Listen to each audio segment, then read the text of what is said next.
I did read it Gonna over. phone in on everything else. Laid back, huh? I'm laid back now. For about 10 minutes, I thought I was losing it. Couple of things that I did have in mind. Art talked about in the ethics one, though. No, when I got home. 35-page attachment that I didn't look at until a couple hours ago, That's when I started hearing when I this no chirping. longer had time to read 35 pages. He did not tell me. We had I a, don't believe he's told his mother we had either. a phase one property inspection done, and I sent it to the printer in the main office because it prints a lot faster, and I said, it's like 43 pages. And this printer is just rotten.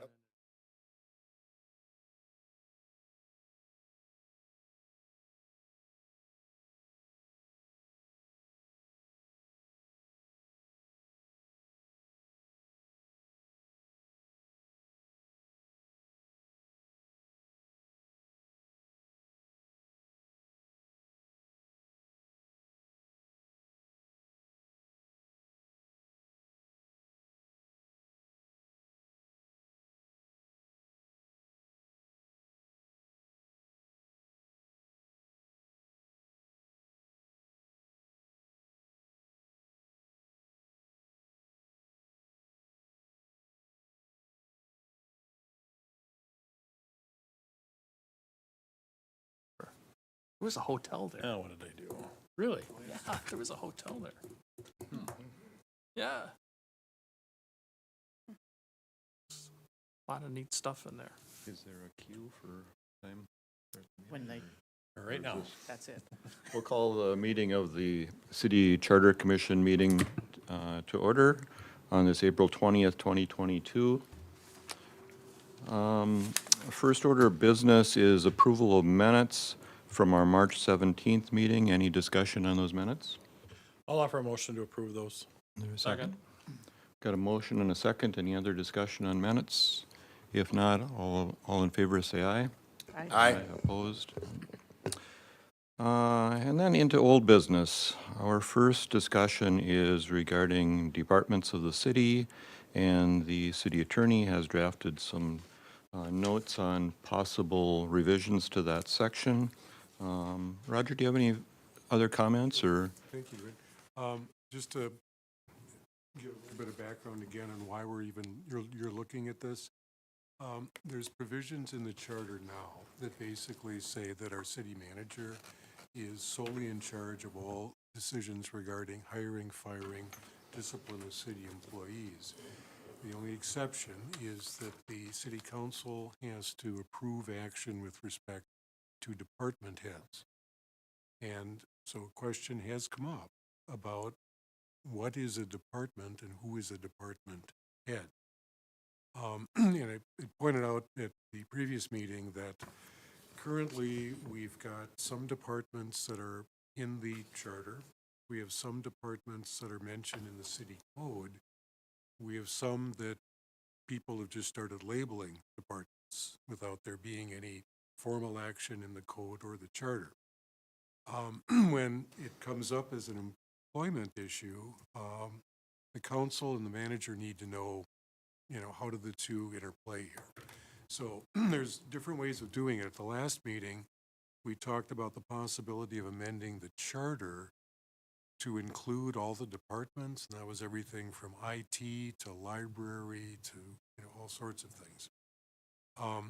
When I sat down to try and draft something, it occurred to me that number one, section 22 of the charter says that the city council by ordinance can establish additional boards and commissions. It doesn't say anything about departments.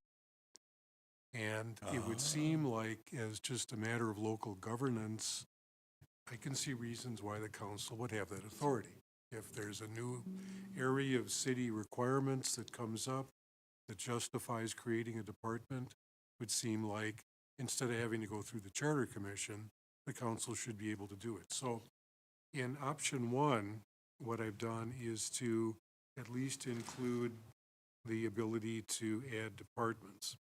The second option would also allow that, but it does add some departments, but not everything we have listed as a department. excuse me. And what I've done is to make sure that the fire department, the police department, engineering, human resources, and finance are identified in our charter. Many of these other departments, they might come and go, but I would think we're always going to need, presumably, a police department. Engineering, although that's the sort of thing, could it someday be hired out as a consultant? Human resources, finance, I think those are certainly things that the city is always going to review.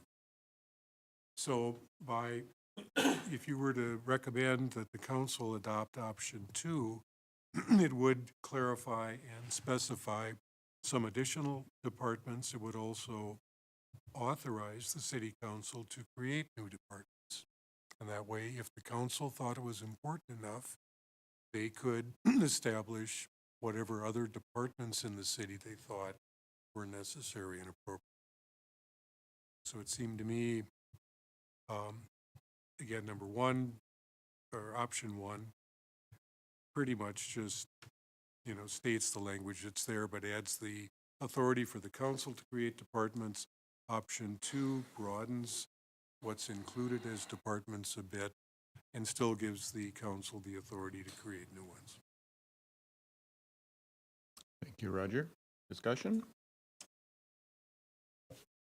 What do you like, option 1 or 2? So when I read this, the part that I don't like is we have these other departments, but they're not really departments. And so what I wondered was, whether there should be something in there that says, other departments are report to the city manager or are completely administered by the city manager. Well, or the way the code is currently written, or the charter is written, and the code, it's been my legal opinion that if there is not a department created by charter or code, that section about the council's involvement in overseeing the city manager just doesn't apply, because there's nothing that creates it. Just listing it on your website is we now have this department. right. That doesn't do it. Yeah. So a different city attorney might interpret it differently, but that's certainly the way I've been seeing it. So as far as that part of it is concerned, if the specific issue comes up, Chris sees the need to do something, fire someone, discipline them. The question comes up, well, does that have to be approved by the council if it is not an established department in the charter or for sure in the charter, that Right. just wouldn't apply.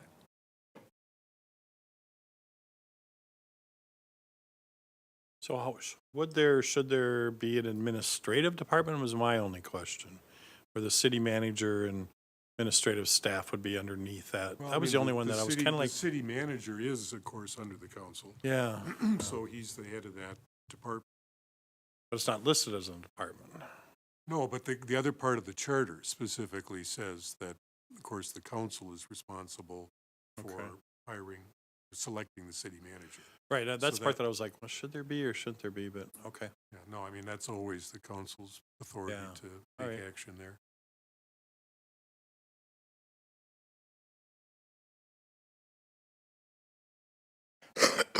No, what are the other you got your map there, what are the other large departments that are not recognized? Well, they're actually on this map, none of them actually talk about departments, but in branches, community director Dave Snowbrick, fire department, of course, city engineer, library, park and rec, police, building, housing coordinator, community cable access, and then finance. See, and some of those park and rec, that's a department that is in the code, so that's one that would apply. But some of those, Yeah, they're listed on the chart, but that doesn't mean for the purposes of enforcement that it's a Right. department.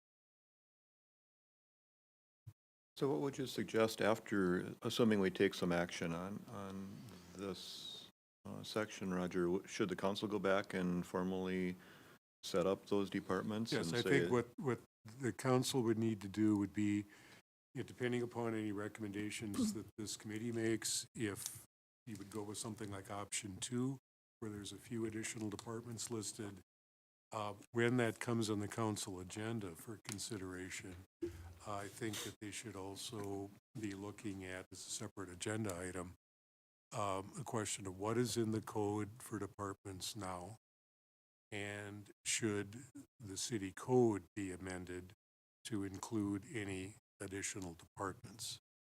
And this department designation is just important because it's a matter of determining the authority to, hire, fire, discipline, whoever the head of that department is. And there may be some the council feels are just not that significant, where they don't Yeah. really want them identified as a department, and there might be some that are.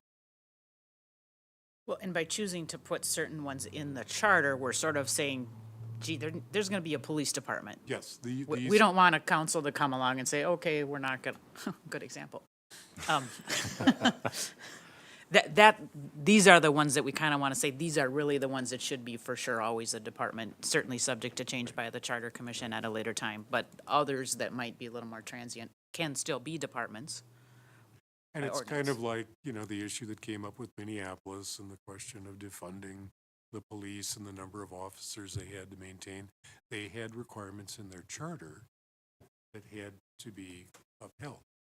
And here, if it's in the charter, these departments presumably should always exist unless the charter gets amended. So these are things that, you would be deciding to recommend because you feel they're so essential, they need to be in the charter. It's not going to be some transient thing that's dependent upon, technology or something like that this city is always going to need these. Well, these in option 2 were the departments we kind of discussed last meeting, I think, too, didn't we? Well, I guess I would move that we'd recommend adoption of option 2. And this goes to the city council then, correct? Right. Any recommendations, and I think what we'll do is we'll see what decisions that the committee makes tonight. And if you decide that, there's further things that you want to be discussing, there'll be another meeting. But I think when your business is done, then any recommendations you would make would be, brought together and presented as a package to the council. I think that's just the most efficient way of doing it. We have a motion. Anybody want to second that motion? I'd second it. Got a motion and a second. Further discussion. Everybody comfortable with that? If so, all in favor of that proposed revision, signify by saying aye. Aye. Aye. Opposed? None?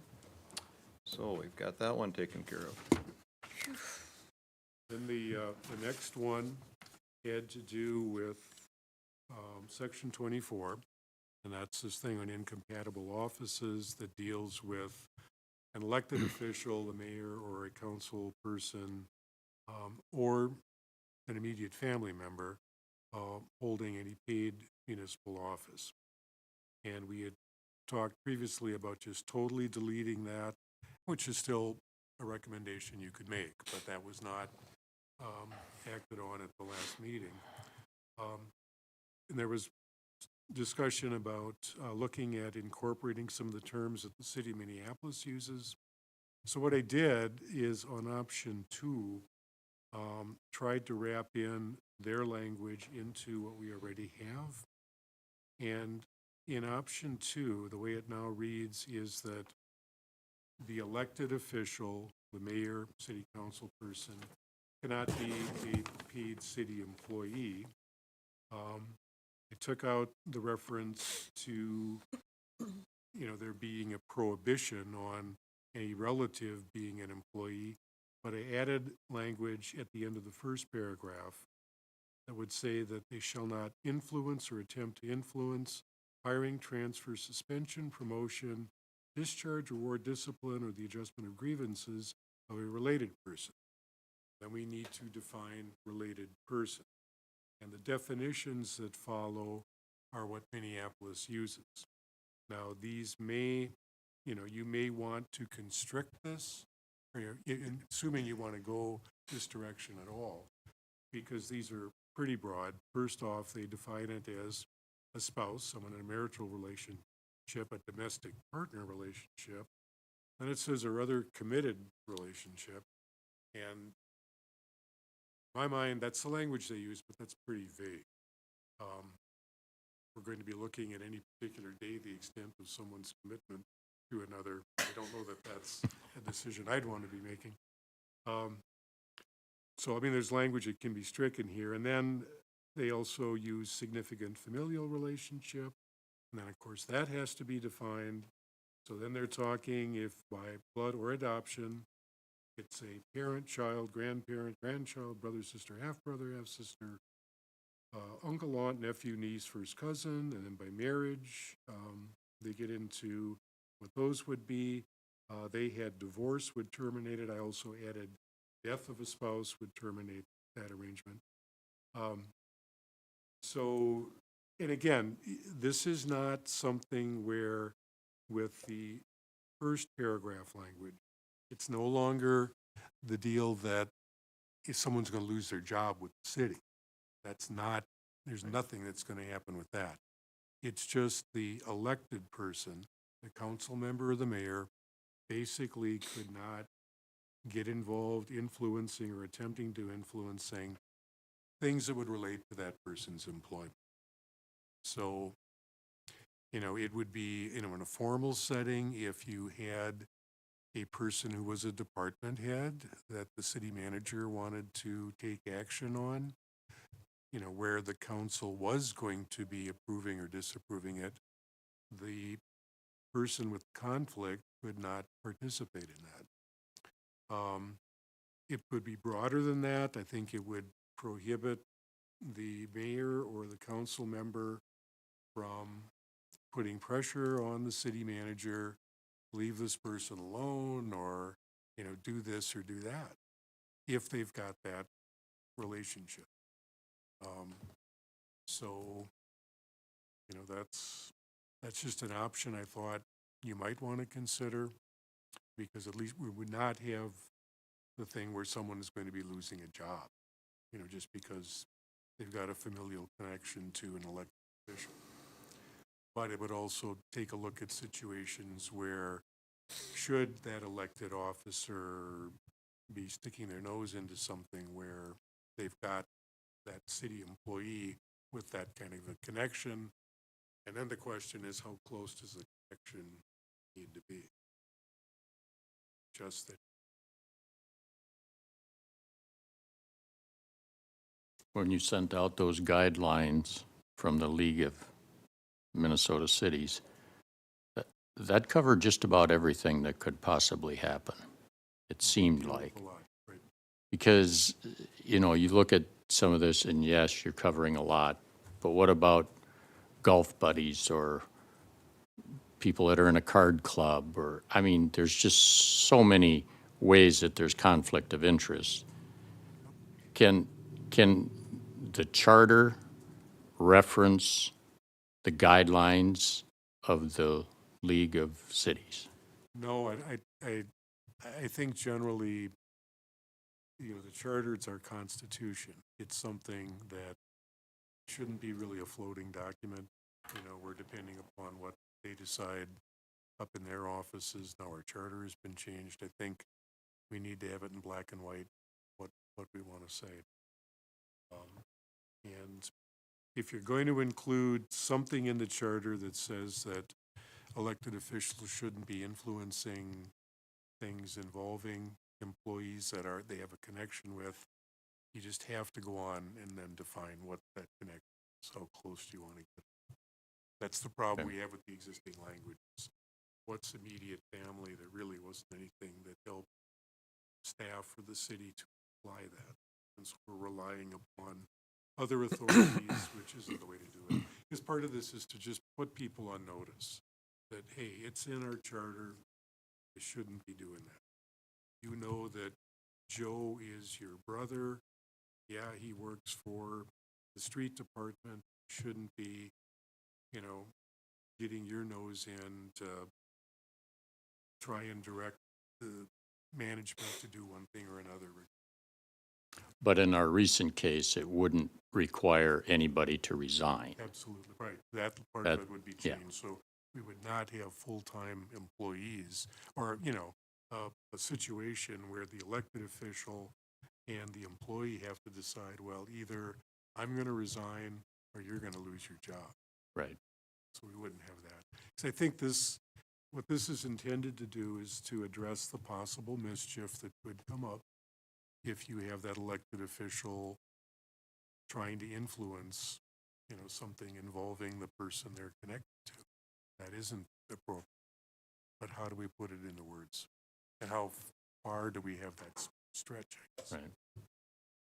And I think we had asked for some definition of those related people and family relationships, and obviously Roger's done that. Anybody uncomfortable with what's in there now? Is it too broad? Linda, are you comfortable with the reference to domestic partner? I was gonna, does it define somewhere? Is that illegal? No, I mean, that's Like- what like I'm under- asking as the Yeah. family law expert here.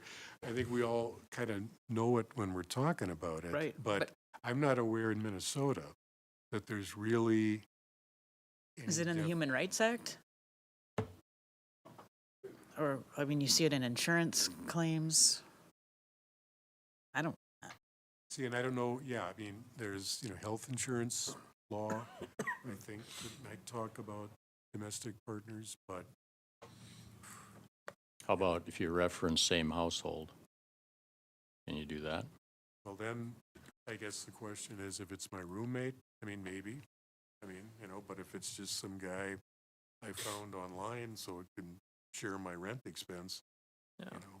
That's part of the problem. You can keep going on and on and on, and where do you I stop? know, you just. we're not it's- gonna be able to legislate No. specifically I mean, I think the main thing to me was that I was not comfortable continuing to have a provision that says that someone's gonna get fired if they're person in relationship. So this provides that they would stay working and that the elected official can't influence their hiring, transfer, suspension. Well, it's still kind of like, what's the consequence?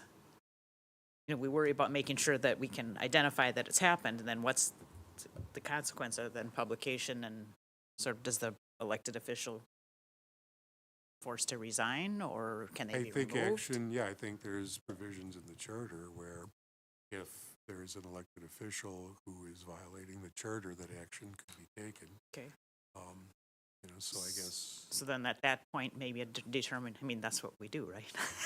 Yeah, I That's mean, when if- we would figure out if it was a domestic partner, right? It'd have to be litigated.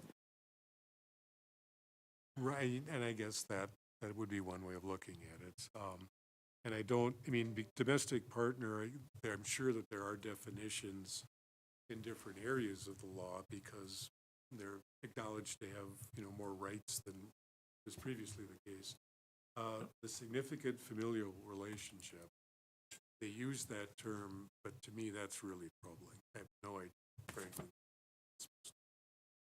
I put it in there so you'd have that option, knowing that that's how they do it, but I could see really problems with interpretation.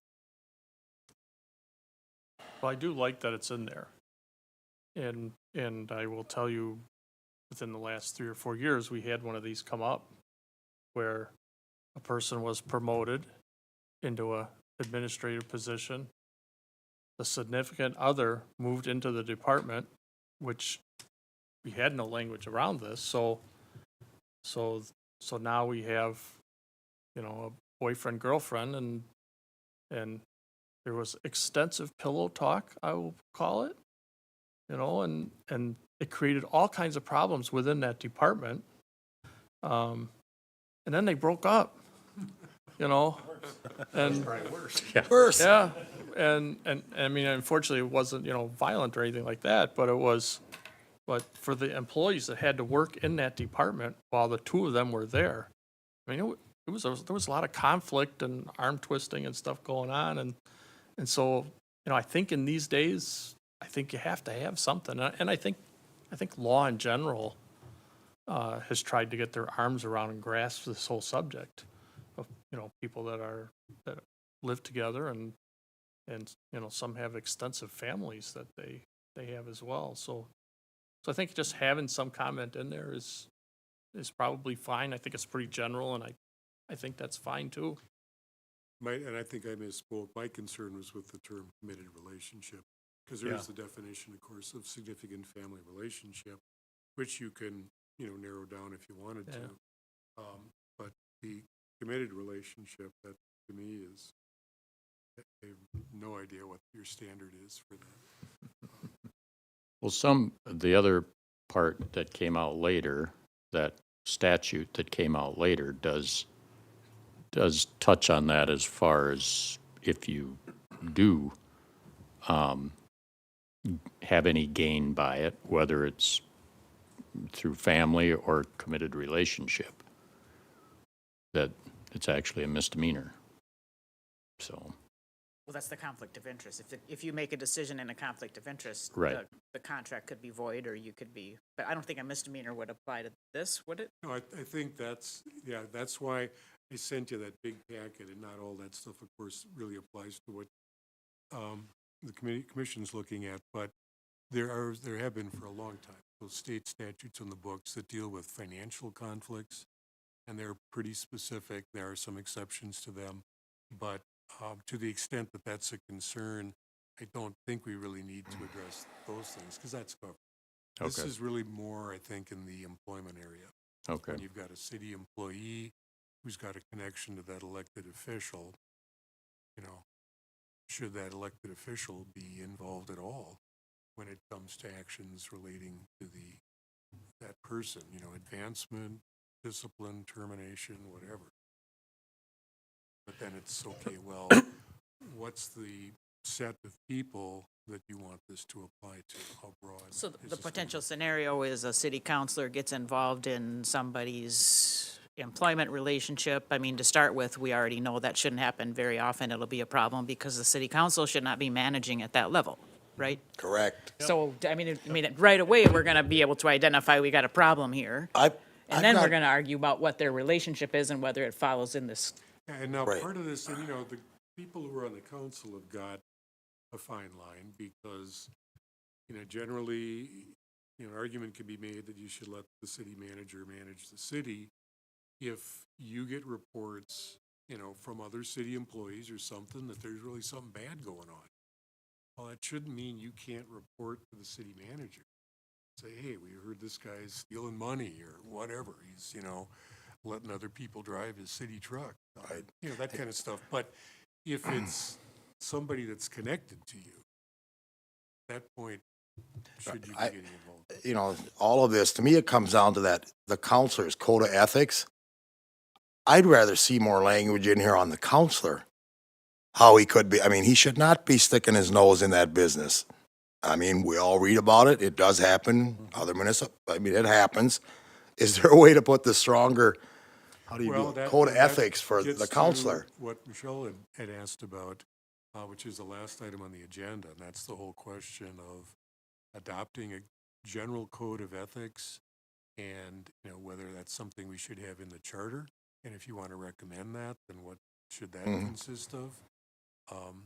You know, because, yeah, it's a broader question than that, and it would be helpful, I think, to have that. But, you know, that's something, it could be in the charter, it could be in the city code. You know, so if you think it's something that should be done in black and white, then what format should it take? So back to the language, if someone says, you know, challenges a city councilor for having been involved in the termination of an employee, and somebody believes that the city councilor, I suppose this is a bad example, but whether they were domestic partners, right? If they were domestic partners, there shouldn't have been any. And then it's a matter of an adjudicatory proceeding within the council to evaluate the question whether the charter has been addressed, and then is there further legal review? I mean, you know, If it, yeah, if the charter has been violated, you know, by, if their oath of office, and if the counselor says, no, they weren't my domestic partner, then you appeal to the district court, and then the district court takes facts and decides whether or not it's, is that kind of how it would work itself Fortunately, we've itself never out? had that come up. I Right. suppose, you know, there's a question of whether or not the council could be, you know, acting in some sort of quasi judicial capacity and Okay. actually have a hearing with witnesses and, Sure. you know, everything else. I think when those sorts of things have happened, what some cities have done is to basically appoint a referee to do it. So it is outside of the district court, you know, arena.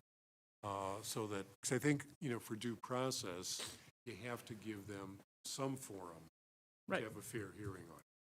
But my point is, we may not be able to figure out every single word that's gonna exactly be, I mean, we kinda know what we're talking about. We wanna be as specific and clear as we can be, because that's only reasonable for people who are trying to follow it. But it may be that we're just not gonna pin down the right exact language to cover everybody, and it may be that if something happens, it's gonna be resolved in And I think- litigation. I think your example, it's along the lines kind of what Bill was describing. I don't think this really addresses, this talks about people who are in that existing relationship. What happens when they break up? What happens if they're divorced? What, you know, and all of a sudden, they not really want to committed go anymore. after that person. You know, there no longer is the connection Yeah, there. a former partner, yeah. I mean, I guess I'm kind of just saying, the reality is that we're not gonna solve every problem. We just have to draft something that seems to give people the general ideas that, hey, can you just be reasonable? I mean, most of us would, I think Chris mentioned at the first meeting, gosh, if his son was working for the city, he'd be like, more power to you. If you think he needs to be fired, fire him, you know, but, But that's his attitude. Not Right. everyone would necessarily handle it that way, so. Some might have the total opposite. right, but we are at least putting people on notice that this is what, we recognize this is inappropriate behavior, and so if you want to push yourself up to the line and say, well, maybe I'm not her domestic partner, so I'm going to go ahead and get involved, you know, there's probably going to be consequences if you go that route. And, you know, Yeah. the prudent thing for anybody would be to back off. And Right. if there's a question, just let it go. Yeah. Because there still are 4 other people in the council. It's not like nothing can be done. Right. And at least we've written a guideline so the council has some grounds to say, hey, is this appropriate, what you're doing? So, And I think, yeah, and just, you know, and not everyone is reading the city charter, but it would be there. And if you had someone who now got elected and they were married or their child was working for the city, they should know that. You know, hey, you know, if anything comes up on Joey, you know, you're not, really shouldn't be saying anything or doing anything. You know, it's there. So, Guess I would make a motion that we recommend option 2. is there a second? do you want to make any changes to those definitions at all? Do you want to leave committed relationship in and see where it goes? So I don't have a problem with it. I'd be open either way. Is there a second to that motion? I'll second it. A motion and a second. Further discussion. I have a question in the first paragraph. The first line says the mayor, city council, or public utilities commission. And then about 4 lines down, 5 lines down, it just says mayor, councilor. Was PUC just forgotten, or is there a reason for PUC not to be in 1, 2, 3, 4, the 5th line down? I think. Good catch. It should be in there. The former is correct. It Okay. probably was, just You're our official omitted. proofer. Maybe we could even strike that of office as mayor or councilor. So it would read after the expiration of that person's term of office, Yeah, comma, such former official. Mhm. I would agree. That would be the simplest way. Yeah, that might be easier. Do you need me Thank you to for catching. do an amended motion, or can we just all understand it? That's, I think we can understand if everybody's okay with that. Any other discussion on the motion? If not, all in favor of option 2, signify by saying aye. Aye. Opposed? Resolution of that one. So now we're moving on to number 3, which is an easy one. Controversial one. This is gonna take hours. This is one that I think Nicole had pointed out, just by the nature of how they typically do the consideration of the budget. I'll offer a motion to approve this. Is there a second? I think there was We got 8 a seconds. motion and a second. Any other discussion on the change? If not, all in favor signify by saying aye. Aye. Aye. Opposed? None. Hey, we got through all 3 of Just wanna get those. minutes. Now, code of ethics. I think we've already had a little bit of discussion about should there be a code of ethics within the charter, and we obviously had the 48-page guideline from League of Cities. Michelle, this was kind of your baby. Do you have anything to offer on it? Want me to expound on You're not gonna 48 read it pages? I feel strongly that this is good to have in the charter over the city code, just to show future counselors, current counselors, that we mean business and this is important to the city of New Ulm. And we want you to work ethically. And I like some of the things that they do that I have not seen in the current council. Like if you do have a conflict, that you actually leave the room for the discussion and vote and then come back in. And I haven't seen that happen with the current council. So there's some pieces in there that I really think could be It's adopted. happened and once or done. twice with the current president. Okay. The president is Yeah. actually Other than stepping that, out of the room. other than it never happened prior to that. Roger, did you have any other guidance or thoughts on it? Well, I think, in the initial materials that we provided to the commission, it included provisions that, or maybe it might have been the second batch of things, but it included what other cities have in their charters and then what they have in their code. And, most of the time you can have it in either one. And again, one, option for the commission would be to not formally suggest that the charter be amended, but I suppose to, make a note to the council if you believe this is appropriate, and they should enact it, and that's frankly what Rochester did. They said a code of ethics shall be enacted by the council to establish guidelines for employees, elected officials, et cetera. So it didn't say what the specifics had to be, but that the council had to do this. If you think it should be in the charter, not just a direction that somebody take action, but here's the guidelines. You certainly can recommend that be done. And then the question is what's. Then we have to write the code of ethics. Then we would have to write, yeah. This 35 pages, there's probably half that don't apply to us. No, I mean, for one thing, that if that's the League of Cities article, I mean, that is just the global law on all the different things that can come up where there could be a conflict, financial, contracts, personnel, all these things. And generally, if there's statutes or cases, what the law says about it. I think this is more restrictive in ways that it's not going to be 35 pages long, and it's going to be more general. And it's looking at what other cities have done. I think it's more general. If we want to get specifics in there about how the conflict should be handled in an official meeting, this notion that it's, because right now, we've had, I've been involved in, discussions with the city manager and with members of the city council. Hey, I have something coming up on this agenda that I know I can't vote on. How should we do it? And I think in the past, counselors who knew that, they generally would just sit quietly and, maybe participate in the discussion, but they wouldn't vote. Now I think, we've learned that it's really more appropriate to not even be in the room. Certainly not participate in the discussion, because if you're arguing one way or another, yeah, you're not voting, but you're certainly influencing the decision that might be made or trying to. And there's nothing specifically that says that in our charter or code now. Well, but- So I don't know how you'd prohibit a counselor from staying in their seat and, making their pitch. By code of ethics, though, did you mean to suggest that we have something broader? This is conflict of interest is one issue. I mean, it's probably the biggest one in terms of the business that's being done, but there's also, we'd made a change in the charter reference to, we don't want a counselor who's been convicted of a felony. I mean, that's not a conflict of interest issue, but it's an ethics related Right, issue. it can be wide open, right? Right. Some of the conflicts of interest or ethics that we saw were very detailed, and I'm not after detail. As I said, we already have a very long charter, but something that's succinct and just states that we expect people to abide by that ethic code. So conflict of interest is one of the top areas.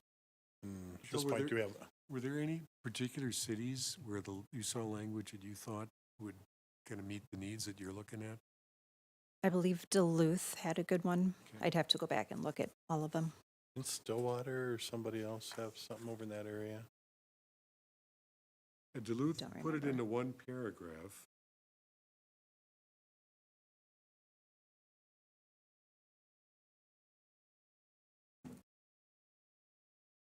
That talks about, the one I'm looking at just talks about financial interests.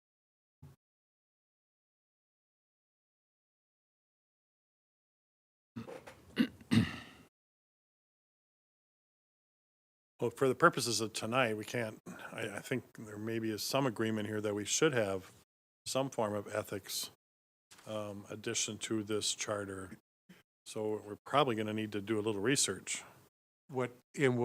Again, if you should have the materials on this. Yep. And I think you're right that it's something where, how broad do you want to have it? Yep.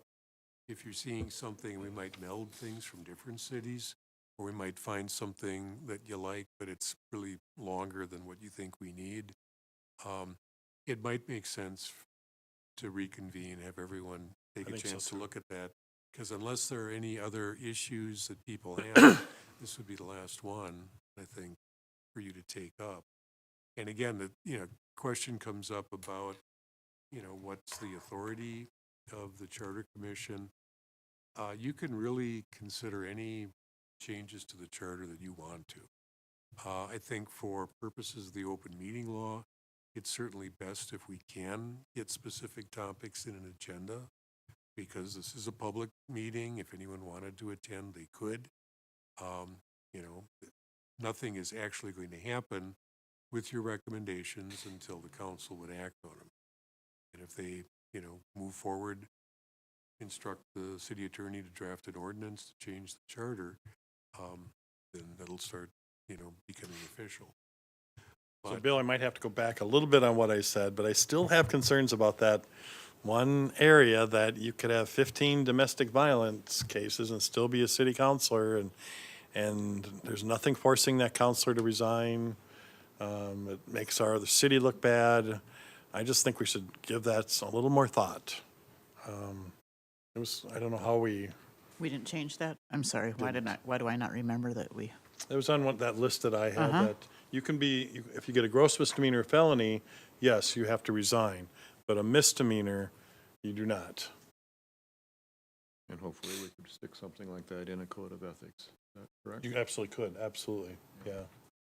So how would we best get that information out, let everybody chew on it a little bit, and then reconvene? Any Well, thoughts on I that? think what would be helpful, there will be, the new city attorneys, if you're going to be meeting in May, it'll be with someone from the new city attorney's office.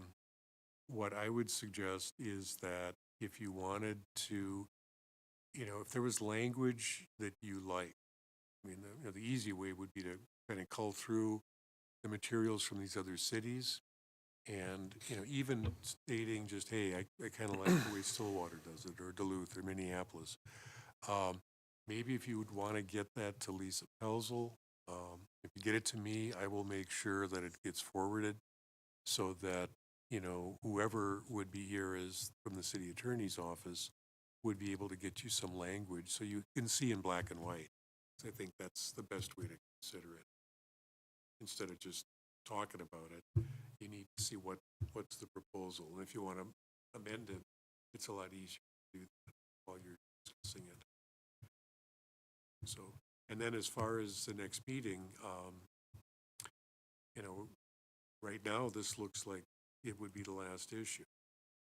Actually, we did, the minutes reflect that section 32, we were gonna talk about making a change to that.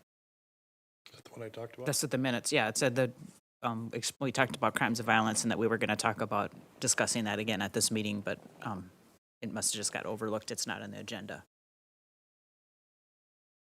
And you suggested to include crime of violence instead of just misdemeanor. Yeah, that's what we talked about, yep. I thought we had left that open. So that's still kind of just on our list if All right. we're consistent with our. And that's certainly something that we could have on the agendas. Because, you know, I didn't have that in my notes, so I didn't catch that from that last meeting, I'm sorry. But I know we did discuss. Don't we it, have so- you through May? No, we're doing the prosecuting through May. The persecuting? But not the persecuting? Persecuting, yes.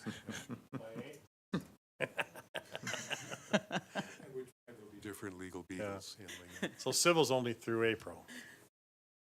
What's that? The civil, Civil's through April. yeah, okay. right, so that'll be Right. ending pretty quickly. Can somebody send out all of that information that we had from other cities again? Sure. Yeah, we've got that electronically, we could make everybody's got it. sure that you've got all that.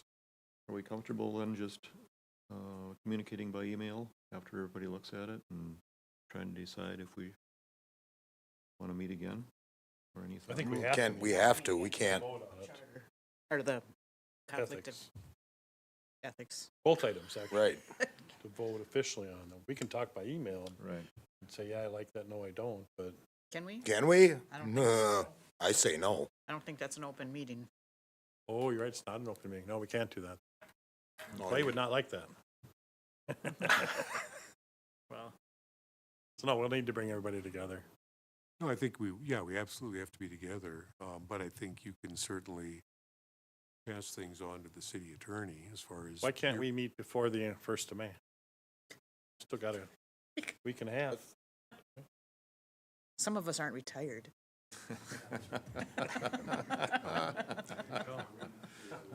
Rule it out, but it wouldn't give us a whole lot of time, and I don't know what people's schedules, you know, if you can Yeah. get it set.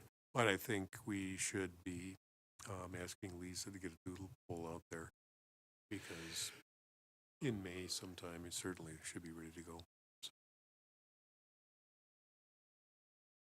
Sounds good.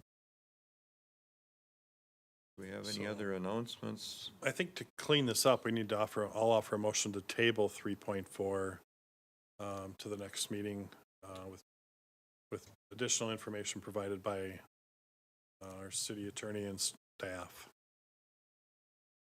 Okay. Is there a second to that motion? Second. Got a motion and a second to table item 3.4 until our next meeting. Any other Go along with the what's the section, Linda? It's 32. Section 32 for further discussion at the next meeting. which is the crime of violence? Yep. Okay. Any other discussion? If not, all in favor of that motion signify by saying aye. Hi. Aye. Opposed? None. That is on there. Anything else? If not, we are adjourned. Good job. You have your little clamor.